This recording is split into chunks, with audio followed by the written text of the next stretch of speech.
नमस्कार, आप देख रहे हैं हमारा खास बुलेटिन प्रणाम देवभूमि। आपके साथ मैं हूं ऋतु तिवारी पोखरियाल।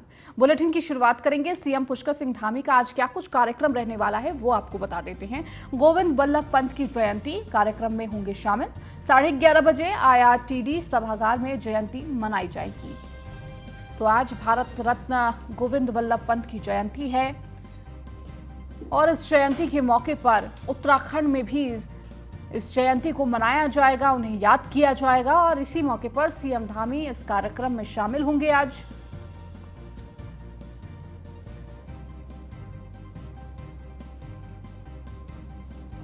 तो करीब 11:30 बजे IRTD सभागार में जयंती का कार्यक्रम रखा गया है और इसी कार्यक्रम में शिरकत करेंगे सीएम धामी।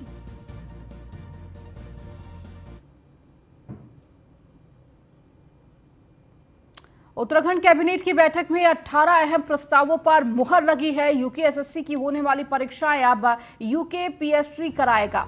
तो UKPSC के हवाले 7000 पदों पर भर्तियां कराने का फैसला है। UKSSC की 5 परीक्षाओं को निरस्त किया गया है। कैबिनेट ने UKSSC की 5 परीक्षाएं निरस्त कर दी है। पुलिस रैंकर्स वाहन चालक की परीक्षा निरस्त हुई है। मत्स्य निरीक्षण, पुलिस हेड कांस्टेबल की परीक्षा भी निरस्त की गई है।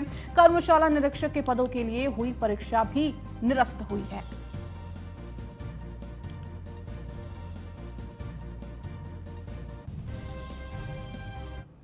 से हमारे सभी नौजवान युवा, हमारे बेटे बेटियां जो रोजगार की तलाश में थे, उनको निराश नहीं होना पड़ेगा। हमने आज कैबिनेट में फैसला लिया है कि जो अभी तात्कालिक रूप से 7000 भर्तियां जिनको अधीनस्थ सेवा चयन आयोग से होना था, वहां पर जांच इत्यादि होने के कारण से उन भर्तियों में कोई विलंब न हो, इसलिए 7 की 7000 भर्तियां लोक सेवा आयोग से जल्द कराने का हमने निर्णय लिया है। मतलब हमारी सरकार युवाओं को प्रोत्साहित करना चाहती है, युवाओं को आगे बढ़ाना चाहती है, वो और बेहतर खेलें और अच्छा प्रदर्शन करें, वो देश के लिए, प्रदेश के लिए अधिक से अधिक मेडल प्राप्त करें। इसको लेकर उनकी प्रतिभाओं को निखारना है और हमारे यहाँ युवा प्रतिभाओं की कमी नहीं है। हिमालय दिवस के अवसर पर परमार्थ निकेतन में एक कार्यक्रम का आयोजन किया गया, जिसमें बतौर मुख्य अतिथि के मुख्यमंत्री पुष्कर सिंह धामी ने शिरकत की और इस मौके पर सीएम धामी ने हिमालय सुरक्षा, नदियों और जल स्रोतों के पुनर्जीवन के लिए एक मॉनिटरिंग कमेटी गठित करने की घोषणा की गई। कमेटी सर्वे करने के बाद जो भी रिपोर्ट बनाकर सरकार को सौंपेगी, उसी के आधार पर हिमालय संरक्षण के साथ पर्यावरण संरक्षण, नदियों और जल स्रोतों के पुनर्जीवन के लिए सरकार विशेष रूप से काम करेगी। मुख्यमंत्री ने कहा कि जल्द ही हिमालय से लगते हुए राज्यों की मुख्यमंत्रियों को हिमालय संरक्षण की दिशा में बेहतर कदम उठाने के लिए आमंत्रित किया जाएगा। एक बड़ा सम्मेलन आयोजित कर संबंध में गहन विचार विमर्श होगा।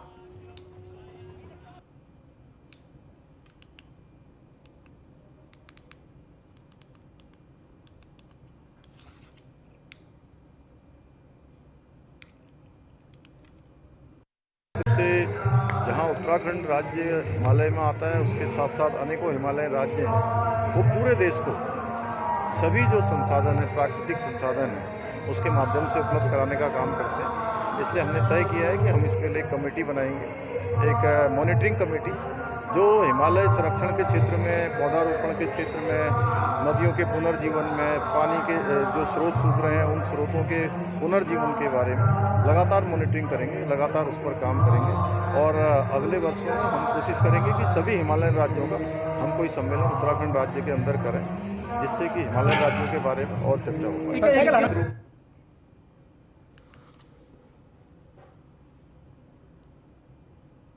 हिमालय संरक्षण के लिए उत्तराखंड सरकार गंभीर दिखाई दे रही है। राज्य के मुख्यमंत्री पुष्कर सिंह धामी ने हिमालय सुरक्षा, नदियों और जल स्रोतों के पुनर्जीवन के लिए एक मॉनिटरिंग कमेटी गठित करने की घोषणा की है। कमेटी सर्वे करने के बाद जो भी रिपोर्ट बनाकर सरकार को सौंपेगी, उसके आधार पर हिमालय संरक्षण के साथ पर्यावरण संरक्षण, नदियों और जल स्रोतों के पुनर्जीवन के लिए सरकार विशेष रूप से काम करेगी। हिमालय दिवस है, जहाँ हमारे स्रोत हैं, हमारे संसाधन हैं, तमाम जो हमारी संपदाएं हैं, वो संपदाएं हमारे लिए केवल दोहन की वस्तु न बने, उनका सदुपयोग हो, इकोलॉजी और इकोनॉमी दोनों में तारतम्य हो, उसको लेकर हम लोग हिमालय दिवस मना रहे हैं, क्योंकि हिमालय बचेगा तो सारी पृथ्वी बचेगी। सारी पृथ्वी के जल स्रोत हों, चाहे हमारे आज वनस्पति हो, सारी की सारी हिमालय से संबंध है। इसलिए हम लोग आज हिमालय दिवस के अवसर पर संकल्प लेते हैं कि हिमालय को बचाएंगे और इसके संरक्षण के लिए जो भी होगा वह सब करेंगे। उत्तराखंड सरकार कॉमन सिविल कोड के मसले पर अब आगे बढ़ चली है। इस मामले में गठित कमेटी ने अब पोर्टल शुरू करते हुए सभी से राय मांगी है और इसी मामले पर मुख्यमंत्री पुष्कर सिंह धामी का कहना है कि राज्य सरकार बहुत जल्द सभी की राय के, सभी हितधारकों की मंशा के अनुरूप कॉमन सिविल कोड का काम कर रही है और इसे जल्द लागू किया जाएगा। सभी के सुझाव मांगे हैं, आम जनता के सुझाव मांगे हैं, बहुत सारे हितधारकों के सुझाव मांगे हैं। ट्राइबल्स के क्षेत्रों में भी कमेटी जाएगी और वहाँ पर अलग अलग तरीके से उनसे सारे सुझाव लेगी। और ये जो हमारा समान नागरिक संहिता का कानून है, उसको बनाने के लिए सबकी सहभागिता और सबको मिलाकर जो है हम लोग आगे बढ़े। मुख्यमंत्री पुष्कर सिंह धामी ने राज्य के उदीयमान खिलाड़ियों की खेल में मिलने वाली धनराशि को दोगुना करने पर बयान देते हुए कहा कि राज्य के खिलाड़ियों को और मजबूती मिलेगी। राज्य सरकार चाहती है उत्तराखंड के खिलाड़ी देश और विदेश में नाम रोशन करें। खिलाड़ियों की प्रोत्साहन राशि बढ़ाने का एकमात्र उद्देश्य है कि हमारे खिलाड़ी, हमारे बेटे, हमारे बेटियां, हमारे बच्चे विभिन्न क्षेत्रों में जाएं और अपना उत्कृष्ट प्रदर्शन करें, उत्तराखंड के लिए और देश के लिए पदक जीतें। इसलिए हमने इस प्रोत्साहन राशि को बढ़ाया है। खिलाड़ियों उत्तराखंड के खिलाड़ियों के लिए खुशखबरी है। सरकार ने विभिन्न खेलों में मेडल जीतने वाले खिलाड़ियों के लिए पुरस्कार की राशि बढ़ा दी है। शासन की ओर से जारी आदेश के मुताबिक ओलंपिक में स्वर्ण पदक जीतने पर पुरस्कार के रूप में 2 करोड़ और ओलंपिक में प्रतिभा करने पर 50 लाख की धनराशि की जाएगी। विशेष प्रमुख सचिव अभिनव कुमार ने इसका आदेश जारी किया है। वहीं खेल मंत्री रेखा आर्य इस पर खुशी जताते हुए मुख्यमंत्री का आभार व्यक्त किया। खेल मंत्री के मुताबिक इस व्यवस्था से राज्य की प्रतिभाएं और चमकेंगी। जिस प्रकार से माननीय मुख्यमंत्री जी खिलाड़ी उदीयमान उन्नयन योजना हम लोगों ने प्रारंभ करी, जो कि खेल के प्रति एक गंभीर प्रयास है। 8 से लेकर 14 वर्ष तक के बच्चों को जो है हम लोग खेल छात्रवृत्ति से आच्छादित करते हुए उनको खेल के दृष्टिकोण से हम लोग प्रोत्साहन दे रहे हैं। ठीक इसी प्रकार से अभी हमने 14 से लेकर 23 साल तक के बच्चों को भी जो है हमने खेल छात्रवृत्ति देने का एक जियो हम लोगों ने जारी किया है। उसका भी बहुत जल्दी कार्यक्रम के माध्यम से जन संदेश जो है वो देने का काम रहेगा, ताकि जो है हमारे 14 से 23 वर्ष के बच्चे भी जो है खेल के परिप्रेक्ष्य में 8 से लेकर 14, 14 से लेकर 23 खिलाड़ियों के रूप में जो हम अच्छे से उत्तराखंड को डेवलप कर सके। तो ये लगातार प्रयास है कि खेल विभाग खिलाड़ियों को भी और आने वाले समय में जो है जो भी पदक विजेता है उनको सम्मान भी दोनों को जो है सुनिश्चित कर रहा है। अच्छे कोचेस उपलब्ध करा के उनके खेल के क्षेत्र में उनके भविष्य को हम लोग सुनिश्चित करने जा रहे हैं, ताकि उत्तराखंड का नाम रोशन हो। यह बताता है कि सरकार गंभीरता से जो है खिलाड़ियों के हित में उनके प्रशिक्षणकर्ता के रूप में जो है अच्छे कोचेस उनको उपलब्ध करा सके, चाहे वो हरियाणा के लेके आना पड़े अथवा उड़ीसा के लेके आना पड़े। जो जिस क्षेत्र में बेहतर हमारे कोचेस होंगे, हमारी सरकार उनको लाने का काम करेगी और बच्चों को प्रशिक्षित करेगी। उधम सिंह नगर के सितारगंज स्थित केंद्रीय कारागार में औचक निरीक्षण में कारागार के मैदान में खुदाई के दौरान 60 मोबाइल, बैटरी और चार्जर बरामद हुए हैं, जिसके बाद जेल अधीक्षक की तहरीर पर सितारगंज कोतवाली में FIR दर्ज की गई।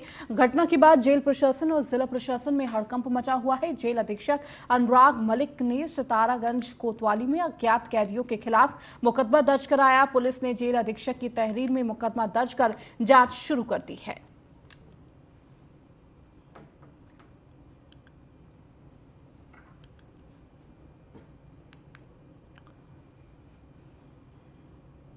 राजभवन में शुक्रवार को पिथौरागढ़ जिला प्रशासन एवं स्वयं सहायता समूह द्वारा बेडू के उत्पादकों की प्रदर्शनी लगाई गई। राज्यपाल गुरमीत सिंह ने कहा कि बेडू के उत्पादों में लोकल और ग्लोबल तक पहुंचाने के प्रयास करने होंगे। इसके लिए उत्पादों की पैकेजिंग और ब्रांडिंग के लिए कार्य किया जाएगा। उन्होंने कहा कि उत्पादों की पैकेजिंग को विश्व स्तरीय बनाने का प्रयास करने होंगे, जिससे इसकी देश विदेश में मांग बढ़ सके। उन्होंने कहा कि प्रधानमंत्री ने मन की बात में जिला प्रशासन पिथौरागढ़ द्वारा बेडू के उत्पादों का जिक्र किया गया, जो सभी के लिए गर्व की बात है। आज पिथौरागढ़ के जिला प्रशासन, सेल्फ हेल्प ग्रुप और महिलाओं ने राजभवन के अंदर में अपने बेड़ू के उत्पादन को प्रदर्शित किया और मुझे बहुत खुशी है कि उन्होंने मेहनत से अंजीर को ये रूप दिया है जो जैम, स्कॉश, चटनी, सॉसेज के रूप में है। और ये जो लोकल प्रोडक्ट है ये एक्चुअली आने वाले समय में एक ग्लोबल डिमांड बन जाएगा, क्योंकि इस फल का जो विटामिन, खनिज और बीमारियों से लड़ने की शक्ति देता है, जो इम्यूनिटी देता है, वो अपने आप में बिल्कुल अलग है। एक तो बात खास है कि हिमालय का ये जो बेड़ू उत्पादन है ये अपने आप में एक बहुत ही बड़ा वरदान है। आपको याद होगा कि प्राइम मिनिस्टर साहब ने अपने मन की बात के संबोधन में कहा था इसके बारे में, और उसके बाद तो इसकी डिमांड एकदम बढ़ गई। यूकेएसएससी पेपर लीक केस में अब तक 35 से अधिक आरोपियों की गिरफ्तारी हो चुकी है, लेकिन इस मामले का मास्टरमाइंड सैयद मूसा अभी तक फरार है। सूत्र बताते हैं कि सैयद मूसा साल 2015 से ही पेपर लीक के कामकाज में शामिल हो गया था। वह अपने पास कोई फोन नहीं रखता था और न ही किसी से अपनी जानकारी साझा करता है। डीजीपी अशोक कुमार का कहना है कि आरोपी शातिर है और उसकी तलाश के लिए सभी प्रयास किए जा रहे हैं। बहुत जल्द उसे अरेस्ट किया जाएगा। आपको बता दें, सैयद मूसा का साथी योगेश्वर राव भी फरार है, जिस पर 1 लाख का इनाम घोषित हुआ है। पेपर लीक कराने का में मतलब बड़ा रोल मूसा का है। बाकी जो आपने देखा ना, हमारे जो 4-5 एरिया वाइज बड़े माफिया हैं सामने, वो लोग अपने अपने क्षेत्र से लोगों को इकट्ठा करते थे, पर कोई ना कोई पेपर लीक कराएगा, वो बड़ा काम है ना, तो उसमें इसका रोल है। बाकी तो गिरफ्तारी के बाद ही पता चले। हमने टीमें बना दी हैं एसटीएफ की, वो पहले से प्रयास कर रही हैं।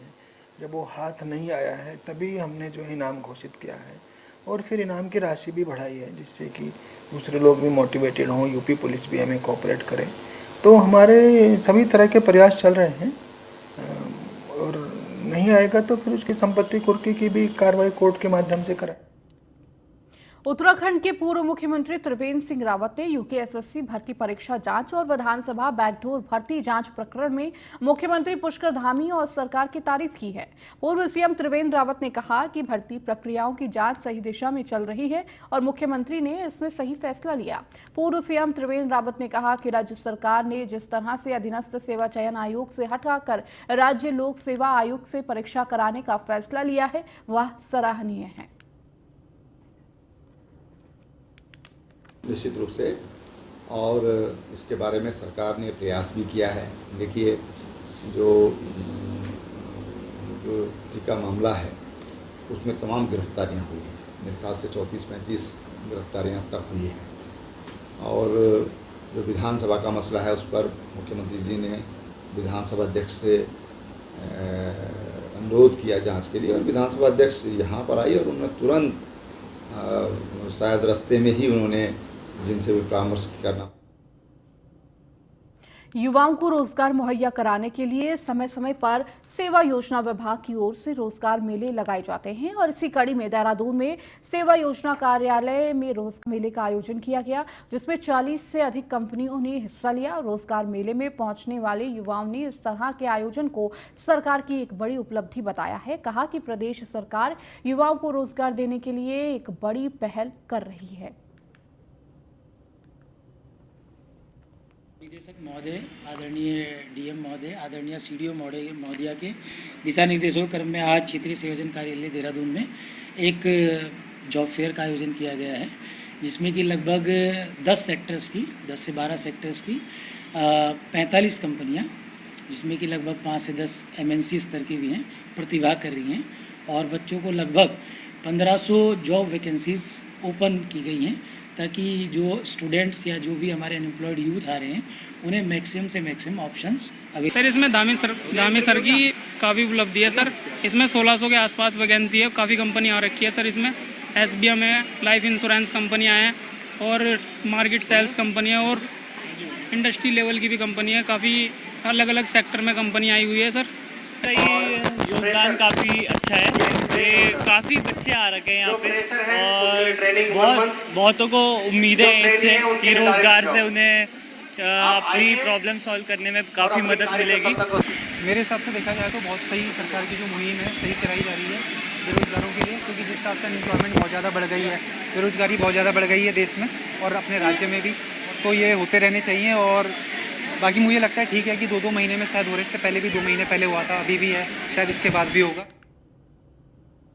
कॉर्बेट नेशनल पार्क से सटे नेशनल हाईवे पर हाथियों के झुंड का गुजरना आम हो गया है। वहीं रामनगर वन प्रयाग के कालाडूंगी रेंज के कालाडूंगी कोटाबाग मार्ग पर हाथियों का झुंड आधमकने से जाम लग गया। देखते ही देखते सड़क के दोनों ओर वाहनों की कतारें लग गई। हाईवे पर आए दिन हाथियों के दिखने से वाहन चालकों में भय का माहौल है। कालाडूंगी वन क्षेत्र अधिकारी KR आर्या का कहना है कि कालाडूंगी रेंज के आसपास के जंगलों में हाथी सड़कों पर दिखाई देते हैं, क्योंकि उनके पास काफी बड़े क्षेत्र में वन विभाग का क्षेत्र है। बीच बीच में वह जंगल को एक ओर से दूसरी ओर जाने के लिए सड़क के बीच से भी जाते हैं। कुछ समय बाद वो खुद ही जंगल की ओर लौट जाते हैं। यदि नहीं जाते हैं तो वन विभाग के द्वारा हवाई फायरिंग कर जंगल की ओर खदेड़ दिया जाता है, ताकि मानव और वन्यजीव संघर्ष को रोका जा सके। कालाडूंगी रेंज के अंतर्गत अधिकांश मार्ग वन क्षेत्रों से होकर गुजरती हैं, जिसके दोनों तरफ घने जंगल हैं, जिस कारण वर्षा काल में हाथी अक्सर रोड में आ जाते हैं और सूचना प्राप्त होने पर वनकर्मी मौके पर पहुंचकर रास्ता खुलवाते हैं। मैं आपके चैनल के माध्यम से ये अपील करना चाहूँगा कि ऐसी स्थिति आने पर हाथियों से उचित दूरी बनाए रखें और हाथियों के साथ किसी प्रकार की छेड़छाड़ न करें। कालाडूंगी रेंज मौसम विभाग ने जारी किया आफत का अलर्ट। 4 जिलों के लिए येलो अलर्ट जारी किया गया है। 11 सितंबर तक पहाड़ पर भारी बारिश की आशंका है। नैनीताल और चंपावत जिले के लिए येलो अलर्ट जारी किया गया है। बागेश्वर और पिथौरागढ़ के लिए भी येलो अलर्ट जारी है। सरकार ने प्रशासन को दिए अलर्ट रहने के निर्देश। तो 4 जिलों के लिए येलो अलर्ट जारी किया गया है। 11 सितंबर तक पहाड़ पर भारी बारिश की आशंका जताई गई है। तो नैनीताल और चंपावत जिले के लिए ये येलो अलर्ट विभाग की तरफ से जारी हुआ है।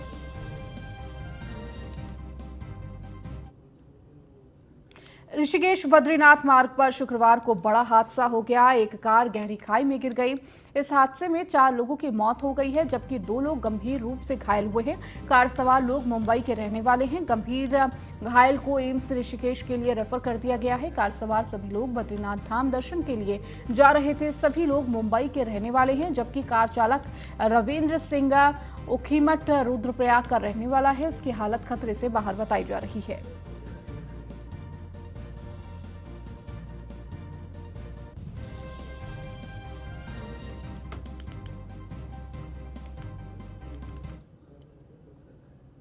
उत्तराखंड वक्फ बोर्ड अपनी संपत्तियों से अवैध कब्जे हटाने के लिए अभियान चलाने जा रहा है। उत्तराखंड वक्फ बोर्ड के अध्यक्ष शादाब शम्स की माने तो जल्द ही अवैध संपत्तियों को गिराने के लिए बुलडोजर चलेगा। शादाब शम्स का कहना है कि यह संपत्तियां अल्पसंख्यक समाज के उन गरीब बच्चों की है जिनके भविष्य सुधारने की जिम्मेदारी वक्फ बोर्ड पर है। ऐसे में अगर किसी व्यक्ति ने वक्फ बोर्ड की संपत्ति पर अवैध कब्जा किया है तो उसके खिलाफ धामी सरकार का बुलडोजर चलता हुआ नजर आएगा। 1.5 लाख करोड़ की संपत्ति उत्तराखंड में वक्फ बोर्ड की हैं और वो गरीब बच्चों का अधिकार है। उसमें बहुत ईमानदारी के साथ हम काम करेंगे और बहुत ताकत के साथ जितना अवैध अतिक्रमण वक्फ बोर्ड की संपत्तियों पे हुआ है उसे हटाने का काम करेंगे। और अब धामी का बुलडोजर आपको उत्तराखंड में 4 धाम यात्रा जारी है। विश्व प्रसिद्ध 4 धाम में शुमार केदारनाथ धाम में इस बार नया रिकॉर्ड बना है। बीते 6 महीने में अभी तक 11 लाख यात्री बाबा केदार के दर्शन कर चुके हैं। आपको बता दें साल 2019 में 10 लाख यात्री 6 माह के दौरान केदारनाथ पहुंचे थे, लेकिन इस बार की यात्रा ने पुराने सभी रिकॉर्ड तोड़ दिए हैं। अभी भी 1.5 माह की यात्रा बाकी है। ऐसे में केदारनाथ आने वाले यात्रियों की संख्या का आंकड़ा 13 लाख पार पहुंचने की उम्मीद है। शुरुआती चरण में कुछ व्यवस्थाएं तो गड़बड़ियां, लेकिन जिला प्रशासन ने तेजी से व्यवस्थाओं को दुरुस्त किया, जिसके बाद लगातार यात्रियों की संख्या बढ़ती गई और यात्री आते रहे। यात्रियों के अत्यधिक संख्या में पहुंचने से स्थानीय लोगों को भी रोजगार के अवसर प्राप्त हुए। जब मई में केदारनाथ यात्रा शुरू हुई तो उस समय रुद्रप्रयाग में मयूर दीक्षित नए जिलाधिकारी बनकर आए थे। उनके सामने सबसे बड़ी चुनौती केदारनाथ यात्रा का सफल संचालन था। यात्रा के शुरुआती चरणों में दिक्कतें बहुत थी, लेकिन प्रशासन ने धीरे धीरे इन कमियों को पार कर कर लिया और जिसका नतीजा ये रहा कि आज रिकॉर्ड संख्या में तीर्थयात्री केदारनाथ पहुंच रहे हैं। प्रशासन की ओर से केदारनाथ यात्रा में विशेष तौर पर स्वच्छता का ध्यान रखना है। स्वच्छता को लेकर सिंगल यूज प्लास्टिक को पूर्ण रूप से यात्रा मार्ग प्रतिबंध किया गया। साथ ही QR की प्लास्टिक बोतल की यात्रा में यूज करने को कहा गया, जिससे इन बोतलों को यात्रा करने के बाद वापस लाने पर 10 रुपए इनाम भी दिए जा रहे हैं।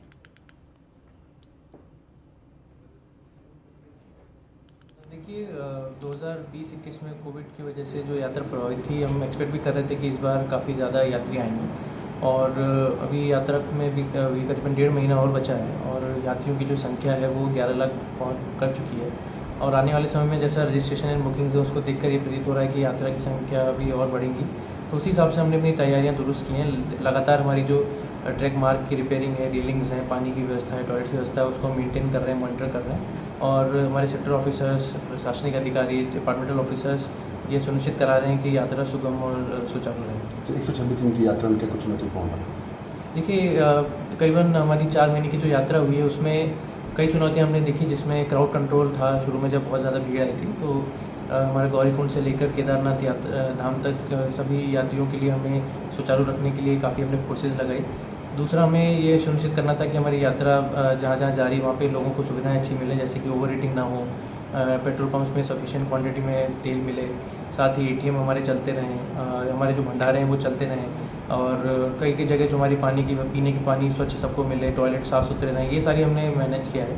इसके साथ ही स्वच्छता के ऊपर काफ़ी फोकस रहा है और लगातार स्वच्छता अभियान चलाए गए हैं। कई एजेंसीज़ को इसमें इन्वॉल्व किया गया है और जो हमारा रुद्रप्रयाग से लेकर केदारनाथ धाम तक का जो करीबन 100 किलोमीटर तक का जो मार्ग है, जिसमें सड़क मार्ग भी है और ट्रैक मार्ग भी है, उस पूरे मार्ग पर दिन रात करीबन 500 सफाई कर्मी, जिसमें जिला पंचायत, नगर पंचायत, नगर पालिका, सुलभ आदि के लोग लगातार दिन रात मेहनत कर रहे हैं और सफाई व्यवस्था को सुचारू बनाए रखें। देखिए यात्रियों के लिए मैं यही संदेश देना चाहूँगा कि आप जिला प्रशासन और राज्य सरकार के रजिस्ट्रेशन के हैं मानक हैं उसको पूर्ण करके आएँ। साथ ही अपना हेल्थ चेकअप भी ज़रूर कराएँ और अपने साथ कोई भी ऐसा कोई चीज़ न लेके आएँ जो कि प्रतिबंधित हो, जैसे कि प्लास्टिक हो गया, पॉलीथीन हो गई। और अपनी यात्रा के समय भी यहाँ पूरे धाम में और ट्रैक मार्ग पे सफाई मेंटेन करने में हमारा सहयोग है। देखिए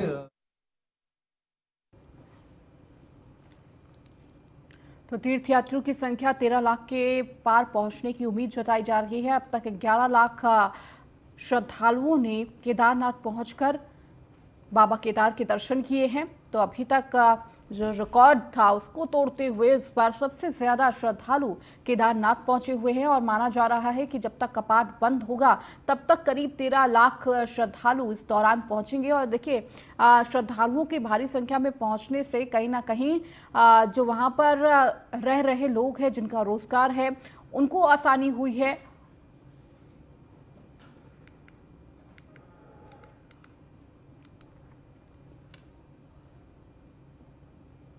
और अब देखते हैं उत्तराखंड की खबरें फटाफट अंदाज में।